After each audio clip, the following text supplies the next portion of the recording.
पुढील कार्यक्रम प्रसारित करणारे आहेत जॉयसमेर मिनिस्ट्रीचे मित्र आणि भागीदार. मी एक पुस्तक लिहिलंय ज्याचं नाव आहे गेट युअर होप्स अप.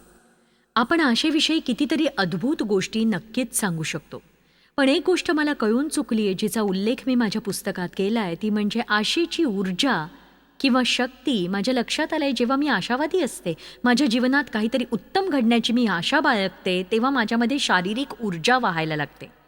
आपले विचार आपल्या भावनांशी, आपल्या शब्दांशी आणि विचारांशी जडलेले असतात आणि आपल्या ऊर्जेशीही जोडलेले असतात.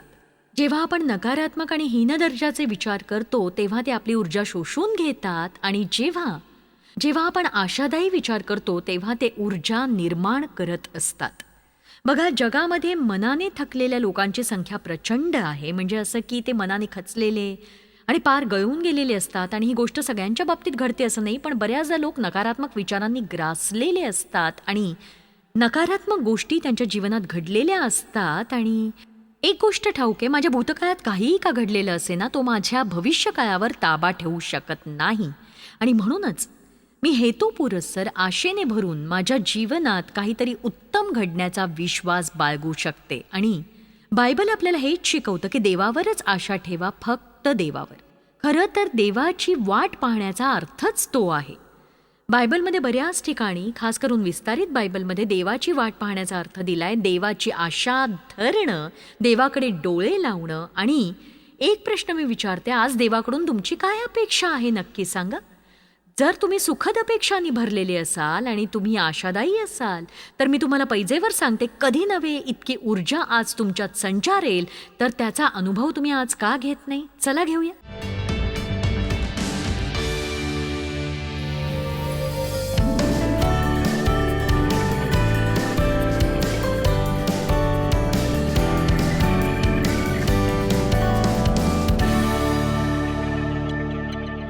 आज मी तुमच्याशी बोलणारे अद्भुत जीवन जगण्याविषयी. बऱ्याचदा आपण ज्या गोष्टी फार अद्भुत असतात त्यांना सामान्य गोष्टी बनवून टाकतो. आणि बघा, काही वर्षांपूर्वी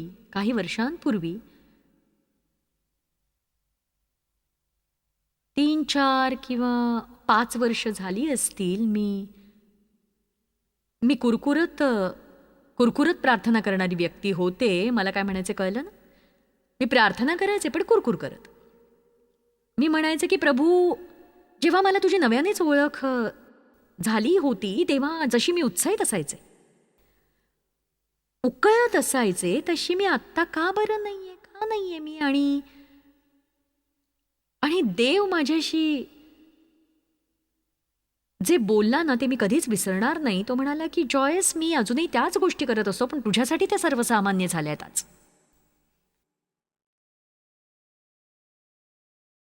मला चांगलं आठवतं, मी बायबल उघडून एखादं वचन वाचायचे आणि दिवसभर त्या एकाच वचनामुळे मी उकळत राहायचे. आणि आता देव माझ्याशी सतत बोलत असतो, त्याच्या आत्म्याने चालवतो, त्याची वाणी मी ऐकते, त्याची उपस्थिती अनुभवते. तरीही मी देवाला उद्धटपणे विचारते, तू माझ्या जीवनात काहीच का करत नाहीयेस? आणि मला खात्री आहे की आजचा दिवस तुम्हा सगळ्यांसाठी खास दिवस ठरणार आहे, कारण जे वचन देवाने मला दिलंय ते मांडायला मी उत्सुक आहे. हे वचन मांडण्यासाठी मी अनेक महिने वाट पाहिली आणि मला आशा आहे आज या वचनाचा प्रभाव पडून तुमच्या जीवनात बदल येईल, कारण तुम्ही अद्भुत जीवन जगलात तर ते कधीच आशाहीन जीवन असणार नाही. आणि जितकी अधिक आशा असेल तितकी ती इतरांना देता येईल. आपण अशा समाजात राहतो जिथे लोक आशेसाठी आसुसलेले आहेत आणि फक्त आपल्याकडेच जीवनाचा खरा प्रकाश आहे. जग दिवसेंदिवस अंधकारमय होतंय, पण बायबल शिकवतं की अशा परिस्थितीत आपण अधिकाधिक प्रकाशमान व्हायला हवं. तुम्ही आपले दिवे जळते ठेवा आणि आज आपण काही गोष्टी हलवून टाकायला हव्यात. आपण अद्भुत जीवन कसं जगायचं ते शिकायला हवं. तोंड वासलेलं, डोळे असे छान वटारलेले, असं उत्फुल्ल आणि उत्साही, हे देवाचं कार्य आहे. कोणीतरी प्रभूला धन्यवाद द्या. आपल्याला आता देवाची सवय झाली असं म्हणणं मूर्खपणाचं ठरेल, पण सध्या खूप काही उपलब्ध आहे. ओह, काही विचारूच नका. कितीतरी बायबल्स आहेत माझ्याकडे. जवळपास 50 ते 75 बायबल्स आहेत.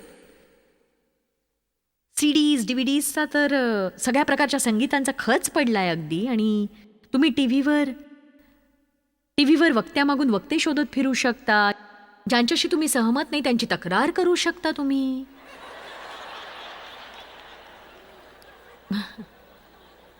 प्रत्येक नाक्यावर चर्चेस आहेत, रेडिओ, आयपॉड, आयपॅड्स, फेसबुक आहे. आपण वचनाच्या सागरात डुंबतोय तरी आपलं जग पूर्वीपेक्षा अधिक खोल असं खाईत रुतत चाललंय. आणि पूर्वीच्या पिढ्यांपेक्षा आपण करमणुकीवर खरं तर अधिक खर्च करतो. तरीही आपली एकंदर परिस्थिती कधी नव्हे इतकी दयनीय आहे. आणि सगळेजण त्यात नसले ना तरीही असं वाटायला लागलंय की लोक जगात जे काही करतायत ते कामी येत नाही. अशा सगळ्या गोंधळात मला वाटतं की देव लोकांना म्हणत असावा, तुम्ही माझ्याकडे लक्ष लावा. मी एक गोष्ट सांगू तुम्हाला, देव आपल्या अपेक्षेपेक्षा फार मोठ्या प्रमाणात आपल्या जीवनात कार्य करतो. आपण ते मोजूच शकत नाही. जेव्हा तुम्ही ट्रॅफिकमधून गाडी चालवता देव तुम्हाला मोठ्या अपघातातून वाचवत असतो. एका वर्षात तो आम्हा प्रत्येकाचा जीव कितीदा वाचवतो ते सांगता येणार नाही. त्याचे दूत आपल्यासह असतात सतत. पवित्र आत्म्याच्या सामर्थ्याने आपण चालवले जातो आणि राखले जातो. कितीदा तरी तुमची मुलं काय करतात ते तुम्हाला कळतं, पण ते तुमच्या मुलांनाही कळत नाही आणि तुम्हालाही ते कळत नाही की कसं होतं ते. ही एक अशी गोष्ट आहे जी आपल्याला अचंबित करते. आणि आपण जितकं अचंबित जीवन जगतो तितके आपण अधिक सुखी होतो, तितके अधिक आशावादी होतो, आनंदी होतो आणि तितके अधिक आशा आपण जगात पसरवणारे होतो. आणि बघा, कोणीतरी मला म्हणालं की फैलावणारे म्हणजे काय. मी म्हटलं तो संक्रमणाच्या वरचा स्तर आहे. 1918 मध्ये 5 कोटी लोक इन्फ्लुएन्झा हा आजार पसरल्यामुळे मरण पावले. आजची सभा संपल्यावर तुम्ही अशा निश्चयाने इथून जावं की मी इथून जगभर जाईन आणि आशा पसरवत राहीन. एक सांगू, तुम्ही जगभर हे पसरवू शकत नसाल तर किमान घरात तरी याचं संक्रमण तुम्ही करूच शकता. ते करा तुम्ही नक्कीच. आपण देवाविषयी जितके अचंबित होतो तितके लोकही होतात. कराराच्या कोशाविषयी सांगून मी सुरुवात करणार आहे. इस्रायली लोकांसाठी कराराचा कोश हा फार महत्वाचा होता. तो देवाने रचलेला होता, सोन्याने मढलेला होता आणि त्यात 10 आज्ञा होत्या. त्याच्यावर दयासान होतं जिथे देवाची समक्षता प्रकट होत असे. ओह, ते त्याचा मान राखत असत. तो खास होता. देवाची उपस्थिती खास होती. तो पवित्र होता. कोणी शिवत नव्हतं.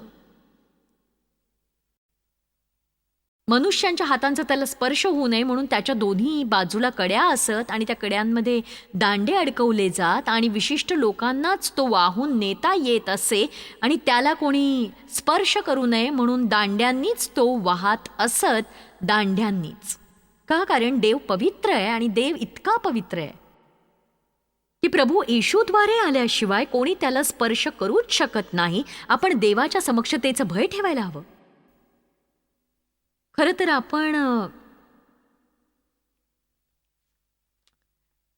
आपण आपल्या आराधनेमध्ये देवाचं भय अधिक धरावं.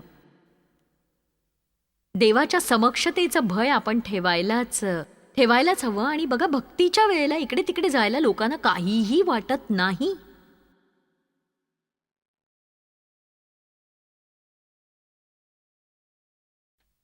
मी एक सत्य सांगते. मी भारतात जाऊनही संदेश देते आणि मी पाहिलंय लोक तासन तास एका जागी बसून राहतात. कधी दिवसाला 4 सत्र असतात, एकामागून एक सभा होतात. लोक चक्क जमिनीवर 5-6 तास बसून राहतात, एकाग्रतेने संदेश ऐकतात. कोणी मध्येच उठून बाथरूमला सुद्धा जायचा विचार करत नाही. आणि बघा, हे सगळं होत असतं तिथे शांतपणे. ती छान. अमेरिकेत तसं होत नाही. आपल्याला 3दा पाणी लागतं, आपण 15 लोकांना मेसेज पाठवतो, बरेचसे फोन कॉल्स करतो, मध्येच उठून कॉफी घेऊन येतो.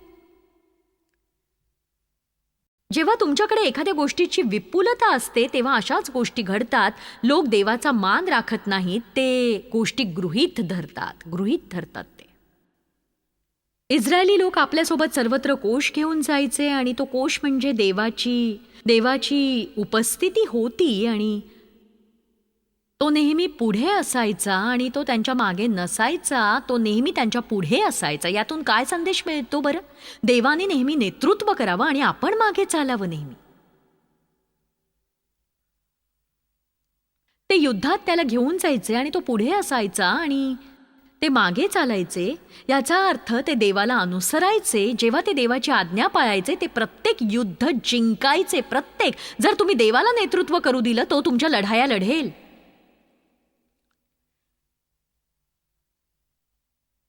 लोक यार्देन पलीकडे जाण्यासाठी आपल्या डेऱ्यातून निघाले तेव्हा कराराचा कोष वाहणारे याजक लोकांपुढे चालले. त्यांचे पाय पाण्यात बुडाले तेव्हा पाण्याची रास झाली. मग ते लोक यरीहो समोर पार उतरून गेले. देवाने तुमच्यासाठी पाणी दुभंगावे असे वाटत असेल तर जिथे जाल तिथे देवाच्या समक्षतेसह जा, त्याला नेतृत्व द्या. देवाची आज्ञा मोडणं ही हल्ली गंभीर गोष्ट राहिलेली नाही. पण देवानेच मला हे नको करू असं सांगितलं. मला ठाऊक आहे मी हे करायला नको होतं, पण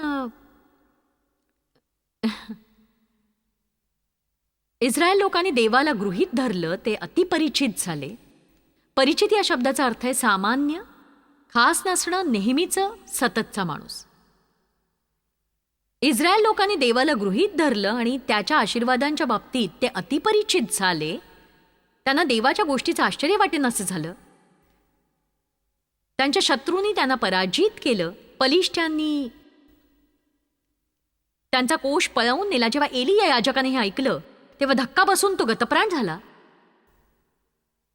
आता कल्पना करा, आता आपल्याला देवाची उपस्थिती लाभणार नाही या गोष्टीचा त्याला एवढा धक्का बसला की त्यामुळे तो मरण पावला, त्यामुळे त्याचा जीव गेला. त्याची सून गरोदर असून तिचा प्रसूतिकाळ जवळ आला होता. देवाचा कोष नेला हे ऐकून तिला कळा लागल्या आणि ती प्रसूत झाली आणि ती म्हणाली, इस्रायलाचे वैभव नाहीसे झाले. बघा, चर्च ही खेळण्याची जागा करू नका तुम्ही. जिथे आपण जातो तिथे देवाची उपस्थिती अनुभवताच आली पाहिजे. त्यासाठी एखाद्याला थोडंसं ओरडावं लागलं, शिस्त आणावी लागली तरी चालेल, काहीही हरकत नाही. मी माझ्या नवऱ्याला बऱ्याचदा पाहिलंय, फुटबॉल म्हटला की तो वेडापिसा होतो अगदी. आणि माझी मुलं, आपण देवाच्या बाबतीत असं का होऊ नये सांगा? जेव्हा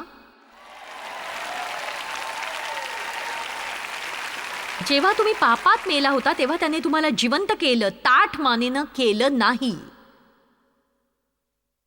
आपला नवा जन्म झालाय, नवा कंटाळा नव्हे.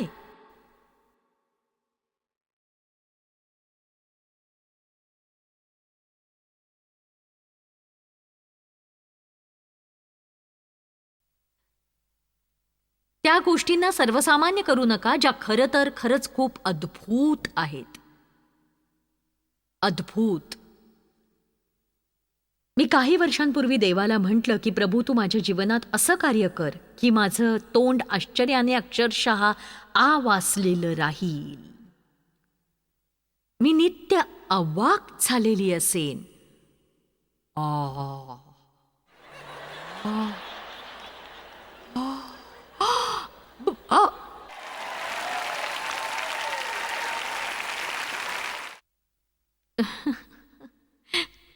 आज इथे 27,000 लोक उपस्थित आहेत.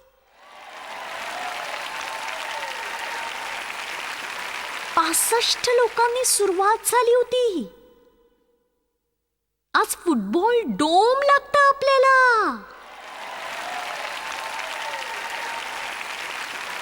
मी अगदी सावधपणे असं म्हणू शकते की चर्चमधून वैभव केव्हाच निघून गेलाय आणि मी मी चर्च म्हणते ते नामधारी चर्चेसविषयी बोलते. त्यामुळेच की काय देवाच्या कार्याविषयी आपल्याला काहीच वाटेनासं झालंय. आपण देवाविषयीचा आदरयुक्त भय गमावून बसलो आहोत आणि आपण पश्चातापपूर्वक वळलं पाहिजे आणि देवाचं भय धरायला शिकायला हवं. मला देवावरून केलेले विनोद ऐकायला अजिबात आवडत नाही. आपण फार सावध असायला हवं, कारण देव हा पवित्र देव आहे. आपण त्याची भीती बाळगण्याची गरज नाही, पण आपल्या मनात त्याच्याविषयी आदरयुक्त भय असायला हवं. मी अशा बऱ्याच गोष्टी सांगू शकते. म्हणजे पुढे हा घटनाक्रम खूप रोचक होतो. पलिष्ठांनी देवाचा कोष दागोनाच्या मंदिरात उचलून नेऊन दागोनाजवळ ठेवला. दागोन मूर्तीजवळ. ती त्यांची मूर्ती होती, पण दुसऱ्या दिवशी सकाळी तो दागोन कोशापुढे पालथा पडला होता. त्यांनी त्याला त्याच्या जागी ठेवलं. आता तुम्ही तुमची दैवत तुम्हाला हवी तिथे खुशाल ठेवू शकता. मी हे इथे बसलेल्या लोकांसाठीच सांगत नाही, तर टीव्हीवरच्या दर्शकांसाठीही सांगतेय. मी म्हटलं, तुम्ही हव्या त्या ठिकाणी तुमची दैवत ठेवू शकता, पण देवांचा देव, राजांचा राजा आणि प्रभूंचा प्रभू, खरा देव एकच आहे, एकच.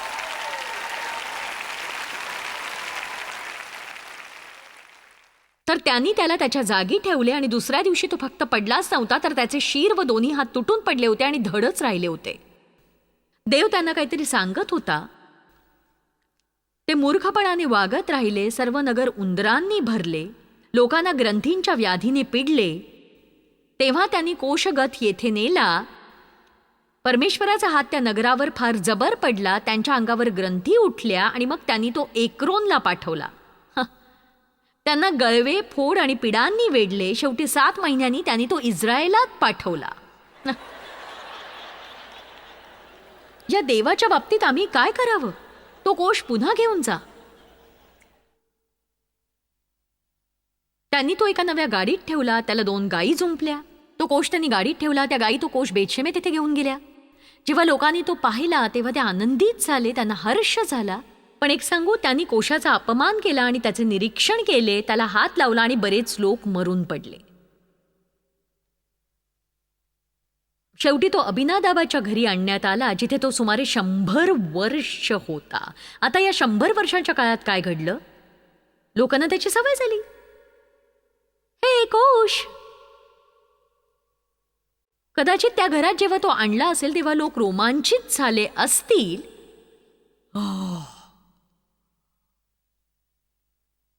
देवाचा कोश माझ्या घरात आहे. सुरुवातीचा उत्साह खूप जास्त असतो. माझ्या पापांची क्षमा झाली. देव आता ती कधीच आठवणार नाही. मी नवी सृष्टी आहे. मी देवाचं नीतिमत्व आहे. देव माझ्यावर अजिबात रागवलेला नाही. मी स्वर्गातच जाणार. मी स्वर्गातच जाणार.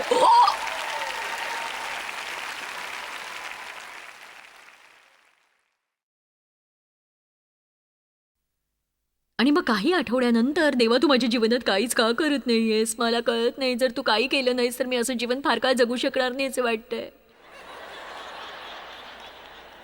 एक गोष्ट सांगू तुम्हाला, आत्तापासून प्रभू येशू येईपर्यंत एकही गोष्ट जरी बदलली नाही तरी आपण नरकात जाणार नाही. या सत्यामुळे आपण उड्या मारायला हव्यात. खरं तर कोणी आमेन म्हणेल का? आता बघा, तो कोश तिथे होता आणि लोकांना त्याची सवय झाली होती. मला ठाऊक नाही, कदाचित ते धुळेही झटकत नसतील. कदाचित तो एका खोलीत ठेवून नंतर दरवाजे बंद केले असतील आणि काही लक्ष दिलं नसेल. मी उदाहरण म्हणून हे वापरते. ही सॅलड सजवायची बाटली आहे. तुम्ही म्हणाल, देवाविषयी उकळत राहण्याचा याच्याशी काय संबंध? बघा, आपल्या जीवनात नेमकं हेच घडत असतं. आपल्या जीवनात देव कुठेतरी तळाला ठेवलेला असतो. सगळ्यात चांगल्या गोष्टी नेहमी तळालाच जातात. बघा, तुम्हाला दिसतं इथे सगळ्यात चांगल्या गोष्टी नेहमी तळालाच असतात. आता आज मी तुमच्यासाठी काय करणार आहे? मी तुम्हाला हलवणार आहे. म्हणजे देव पुन्हा एकदा तुमचं जीवन घुसळून काढणार आहे आणि तुमचे सगळे विचार, तुमचे शब्द, तुमची वृत्ती, तुम्ही जे काही करता ते सगळं घुसळलं जाणार आहे. प्रत्येक गोष्ट. आमेन. हा सगळा आटापिटा यासाठी चाललाय, तुम्ही येता, तुम्हाला प्रेरणा मिळते, तुम्ही घरी जाता आणि मग समस्यांना, सैतानाला, जगाला तुमचं शोषण करायला वेळ लागत नाही, मग तुम्ही पुन्हा डोस घ्यायला इथे येता. आता आपण अशा स्तराकडे जाऊया की कुठेही जावं न लागता आपण स्वतःलाच प्रेरणा देऊ शकू. आणि तुम्ही इथे येणं थांबवावं असं मी म्हणत नाही, पण तुम्ही इतर लोकांनाही मदत करणारं ठरावं असं मला वाटतं. आणि मग ठाऊके काय होतं, फार काळ लोटत नाही तोच आपल्यालाही पुन्हा वचनाद्वारे हलवले जाण्याची गरज भासते, पुन्हा एकदा चेतवण्याची. पौल तिमथीला म्हणाला की तू स्वतःला चेतव. तिमथी खूप भयभीत झाला होता. तो सगळी स्थिती पाहत होता आणि प्रेषितांचा छळ पाहून तो भयभीत झाला असावा आणि कदाचित तो माघार घेण्याच्या विचारात असावा, ठाऊक नाही. पण पौल म्हणाला की देवाचे जे कृपादान माझे हात तुझ्यावर ठेवल्यामुळे तुझ्या ठाई आहे ते प्रज्वलित कर. ते प्रज्वलित कर, कारण देवाने आपल्याला भित्रेपणाचा नव्हे तर सामर्थ्याचा, प्रीतीचा आणि संयमनाचा आत्मा दिला आहे. सामर्थ्याचा, प्रीतीचा आणि संयमनाचा आत्मा दिला आहे. आपण नेहमी भूतकाळ विसरण्याविषयी बोलतो, पण मी एक गोष्ट सांगते, भूतकाळातल्या काही गोष्टी आपण लक्षात ठेवायला हव्यात. आपण काय करतो माहितीये, आपण लक्षात ठेवायला हवं ते विसरतो आणि जे विसरायला हवं ते आठवत राहतो परत परत.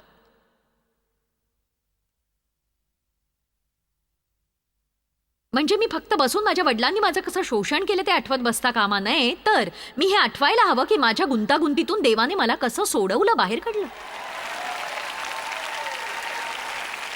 जर तुम्ही डेव्हला बोलताना ऐकलं असेल, तो नेहमी म्हणतो की अमेरिकन लोकांची एकच मोठी समस्या आहे ती ही की देवाने कशा महान आणि पराक्रमाच्या गोष्टी करून हे राष्ट्र जन्माला घातलंय ते आपण लोक विसरलोत. ते देवाच्या वचनावर उभारण्यात आलंय, देवाच्या वचनावर, आणि अनैतिक लोकांसाठी ते उभारण्यात आलेलं नाही हे आपण कधी लक्षात घेणार आहोत.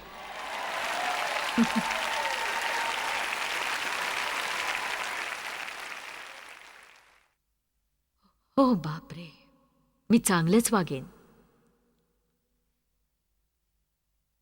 देवाची अद्भुत उपस्थिती आपल्या जीवनात रसातळाला जाता कामा नये. देवाला कुठेतरी अडगळीत टाकून तुम्ही असं म्हणू नका की मला ठाऊक आहे माझं तारण झालंय, आणीबाणीच्या वेळी मी देवाला अडगळीतून बाहेर काढू शकतो.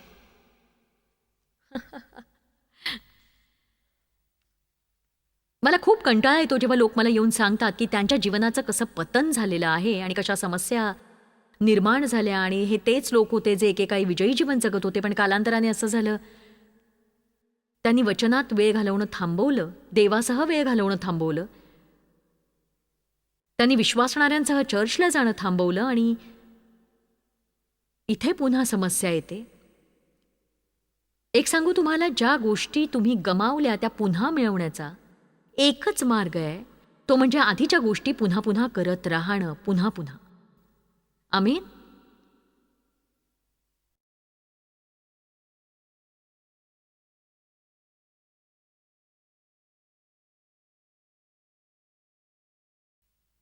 तर शेवटी दाविदाने अभिनादाबाच्या घरातून देवाचा कोश मिळवला आणि तो एका नव्या गाडीत ठेवला,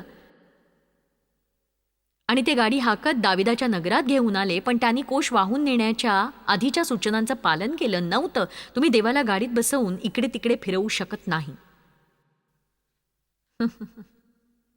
बघा, लोकांनी स्वतःच्या इच्छेने जीवन जगण्याऐवजी देवाला ते चालवू दिलं तर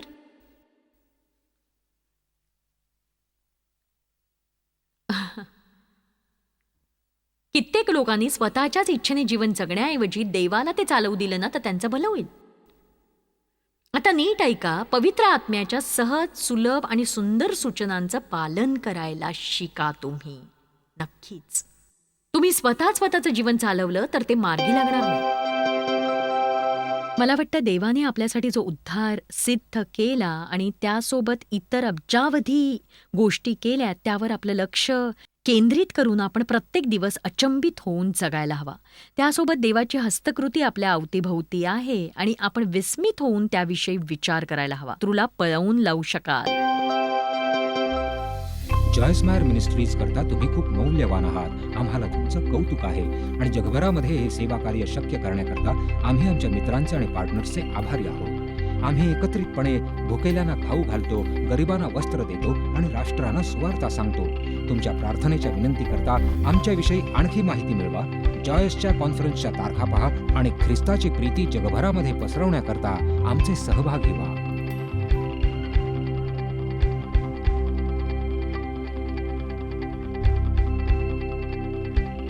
याचा सर्व खर्च जॉयस्मॅर मिनिस्ट्रीचे मित्र आणि भागीदार करत आहेत.